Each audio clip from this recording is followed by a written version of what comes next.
कि इन प्रयासों को विफल कर दिया गया। एक समूह ने खुद को रेजिस्टेंस फ्रंट टीआरएफ कहते हुए इस हमले की जिम्मेदारी ली है। यह समूह संयुक्त राष्ट्र द्वारा प्रतिबंधित पाकिस्तानी आतंकवाद के लिए उपजाऊ जमीन बनाने में सहायता की। Over the last 3 decades, Pakistan has systematically built terror infrastructure. It is a complex web of recruitment and indoctrination centers, training areas for initial and refresher courses, and launch pads for handlers. These camps are located both in Pakistan as well as Pakistan were targeted and successfully destroyed. Over the last 3 decades, Pakistan has systematically built terror infrastructure. It is a complex web of recruitment and indoctrination centers, training areas for initial and refresher courses, and launch pads for handlers. These camps are located both in Pakistan as well as Pakistan were targeted. भारतीय सशस्त्र बलों द्वारा अंजाम दिए गए operation सिंदूर के बारे में जानकारी देंगे। हाँ। ऑपरेशन सिंदूर 22 अप्रैल को पहलगाम में हुए विभत्स आतंकवादी हमले के शिकार मासूम इसको पकड़ लो। भारतीय ये उल्लेखनीय है कि भारत ने मई और नवंबर 2024 में संयुक्त राष्ट्र की 1267 कमेटी की सैंक्शंस मॉनिटरिंग टीम को अर्धवार्षिक रिपोर्ट प्रस्तुत की थी, जिसमें टीआरएफ के बारे में साफ इनपुट दिए गए थे। इससे पाकिस्तान स्थित आतंकवादी समूहों के लिए कवर के रूप में टीआरएफ की भूमिका सामने आई थी। इससे पहले भी दिसंबर 2023 में भारत ने इस टीम को लश्कर-ए-तैयबा और जैश-ए-मोहम्मद के बारे में सूचित किया था, जो टीआरएफ जैसे छोटे आतंकवादी समूहों के माध्यम से अपनी गतिविधियों को संचालित कर रहे हैं। इस संबंध में 25 अप्रैल को यूएन सिक्योरिटी काउंसिल प्रेस वक्तव्य में टीआरएफ के संदर्भ को हटाने के लिए पाकिस्तान के दबाव पर भी ध्यान दिया जाना चाहिए। पहलगाम आतंकवादी हमले की जांच से पाकिस्तान के साथ आतंकवादियों के संपर्क की इन प्रयासों को विफल कर दिया गया। एक समूह ने खुद को रेजिस्टेंस फ्रंट टीआरएफ कहते हुए इस हमले की जिम्मेदारी ली है। यह समूह संयुक्त राष्ट्र द्वारा प्रतिबंधित पाकिस्तानी आतंकवाद के लिए उपजाऊ जमीन बनाने में सहायता की। Over the last 3 decades, Pakistan has systematically built terror infrastructure. It is a complex web of recruitment and indoctrination centers, training areas for initial and refresher courses, and launch pads for handlers. These camps are located both in Pakistan as well as Pakistan were targeted and successfully destroyed. Over the last 3 decades, Pakistan has systematically built terror infrastructure. It is a complex web of recruitment and indoctrination centers, training areas for initial and refresher courses, and launch pads for handlers. These camps are located both in Pakistan as well as Pakistan were targeted. भारतीय सशस्त्र बलों द्वारा अंजाम दिए गए operation सिंदूर के बारे में जानकारी देंगे। हाँ। ऑपरेशन सिंदूर 22 अप्रैल को पहलगाम में हुए विभत्स आतंकवादी हमले के शिकार मासूम इसको पकड़ लो। भारतीय ये उल्लेखनीय है कि भारत ने मई और नवंबर 2024 में संयुक्त राष्ट्र की 1267 कमेटी की सैंक्शंस मॉनिटरिंग टीम को अर्धवार्षिक रिपोर्ट प्रस्तुत की थी, जिसमें टीआरएफ के बारे में साफ इनपुट दिए गए थे।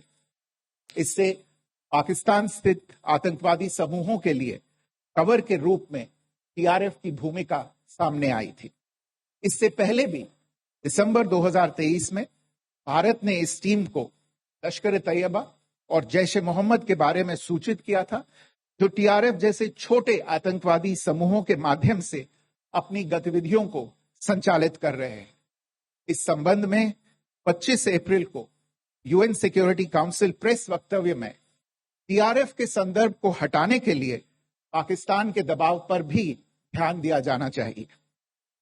पहलगाम आतंकवादी हमले की जांच से पाकिस्तान के साथ आतंकवादियों के संपर्क की इन प्रयासों को विफल कर दिया गया। एक समूह ने खुद को रेजिस्टेंस फ्रंट टीआरएफ कहते हुए इस हमले की जिम्मेदारी ली है। यह समूह संयुक्त राष्ट्र द्वारा प्रतिबंधित पाकिस्तानी आतंकवाद के लिए उपजाऊ जमीन बनाने में सहायता की। Over the last 3 decades, Pakistan has systematically built terror infrastructure. It is a complex web of recruitment and indoctrination centers, training areas for initial and refresher courses, and launch pads for handlers. These camps are located both in Pakistan as well as Pakistan were targeted and successfully destroyed. Over the last 3 decades, Pakistan has systematically built terror infrastructure. It is a complex web of recruitment and indoctrination centers, training areas for initial and refresher courses, and launch pads for handlers. These camps are located both in Pakistan as well as Pakistan were targeted. भारतीय सशस्त्र बलों द्वारा अंजाम दिए गए operation सिंदूर के बारे में जानकारी देंगे। ऑपरेशन सिंदूर 22 अप्रैल को पहलगाम में हुए विभत्स आतंकवादी हमले के शिकार मासूम भारतीय। ये उल्लेखनीय है कि भारत ने मई और नवंबर 2024 में संयुक्त राष्ट्र की 1267 कमेटी की सैंक्शंस मॉनिटरिंग टीम को अर्धवार्षिक रिपोर्ट प्रस्तुत की थी, जिसमें टीआरएफ के बारे में साफ इनपुट दिए गए थे। इससे पाकिस्तान स्थित आतंकवादी समूहों के लिए कवर के रूप में टीआरएफ की भूमिका सामने आई थी।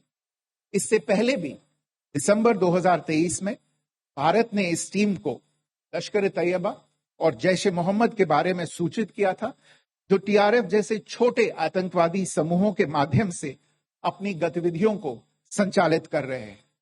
इस संबंध में 25 अप्रैल को यूएन सिक्योरिटी काउंसिल प्रेस वक्तव्य में टीआरएफ के संदर्भ को हटाने के लिए पाकिस्तान के दबाव पर भी ध्यान दिया जाना चाहिए। पहलगाम आतंकवादी हमले की जांच से पाकिस्तान के साथ आतंकवादियों के संपर्क की इन प्रयासों को विफल कर दिया गया। एक समूह ने खुद को रेजिस्टेंस फ्रंट टीआरएफ कहते हुए इस हमले की जिम्मेदारी ली है। यह समूह संयुक्त राष्ट्र द्वारा प्रतिबंधित पाकिस्तानी आतंकवाद के लिए उपजाऊ जमीन बनाने में सहायता की। Over the last 3 decades, Pakistan has systematically built terror infrastructure. It is a complex web of recruitment and indoctrination centers, training areas for initial and refresher courses, and launch pads for handlers. These camps are located both in Pakistan as well as Pakistan were targeted and successfully destroyed. Over the last 3 decades, Pakistan has systematically built terror infrastructure. It is a complex web of recruitment and indoctrination centers, training areas for initial and refresher courses, and launch pads for handlers. These camps are located both in Pakistan as well as Pakistan were targeted. भारतीय सशस्त्र बलों द्वारा अंजाम दिए गए operation सिंदूर के बारे में जानकारी देंगे। ऑपरेशन सिंदूर 22 अप्रैल को पहलगाम में हुए विभत्स आतंकवादी हमले के शिकार मासूम भारतीय। ये उल्लेखनीय है कि भारत ने मई और नवंबर 2024 में संयुक्त राष्ट्र की 1267 कमेटी की सैंक्शंस मॉनिटरिंग टीम को अर्धवार्षिक रिपोर्ट प्रस्तुत की थी, जिसमें टीआरएफ के बारे में साफ इनपुट दिए गए थे। इससे पाकिस्तान स्थित आतंकवादी समूहों के लिए कवर के रूप में टीआरएफ की भूमिका सामने आई थी। इससे पहले भी दिसंबर 2023 में भारत ने इस टीम को लश्कर-ए-तैयबा और जैश-ए-मोहम्मद के बारे में सूचित किया था, जो टीआरएफ जैसे छोटे आतंकवादी समूहों के माध्यम से अपनी गतिविधियों को संचालित कर रहे हैं। इस संबंध में 25 अप्रैल को यूएन सिक्योरिटी काउंसिल प्रेस वक्तव्य में टीआरएफ के संदर्भ को हटाने के लिए पाकिस्तान के दबाव पर भी ध्यान दिया जाना चाहिए।